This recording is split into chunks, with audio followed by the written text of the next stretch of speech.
मागच्या ब्लॉगमध्ये आपण पाहिलं कसं छत्रपती शिवाजी महाराजांचा इतिहास तामिळनाडू पर्यंत येऊन पोहोचतो आणि आज त्याच इतिहासाच्या सावलीत उभा आहे एक अद्भुत शिवस्थान.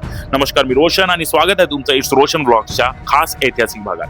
हा आहे वेल्लोर फोर्ट, जिथे भिंतींनी युद्ध पाहिलं, काळाने साम्राज्य बदलली, पण या किल्ल्याच्या हृदयात आजही शांत उभा आहे एक देव. हे आहे जलखंडेश्वर मंदिर, जिथे महादेव पाण्यातून प्रगट झाले आहे असं म्हणतात आणि माणसाला देवाजवळ आणून ठेवतात. हे मंदिर इसवी सन 1550च्या सुमारास ना विजयनगर साम्राज्याचा राजा सदाशिव देव महाराया यांच्या काळात उभं राहिलं आणि मंदिराला आकार दिला स्थानिक सरदार भोमार रेड्डी यांनी. दंतकथा सांगते एका वारुळात शिवलिंग प्रगट झाले, भोवती पाणी होतं आणि स्वप्नात महादेव म्हणाले, इथं माझं स्थान बांध. बरं, जेव्हा मी मंदिराच्या प्रांगणात पाऊल टाकलं तेव्हा जणू इतिहास स्वतःच बोलत होता.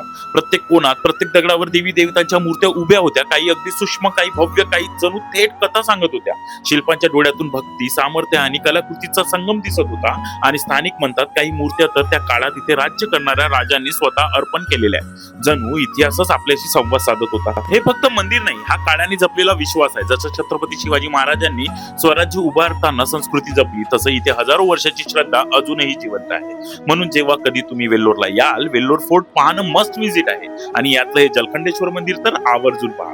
जर तुम्हाला छत्रपती शिवाजी महाराजांचा इतिहास, मराठी संस्कृती आणि असेच रहस्यमय पवित्र स्थळ जाणून घ्यायला आवडत असतील तर हा व्हिडिओ सेव्ह करा, तुमच्या मित्रांना शेअर करा आणि असेच दमदार ऐतिहासिक व्हिडिओ पाहण्यासाठी इट्स रोशन ब्लॉगला फॉलो करायला विसरू नका.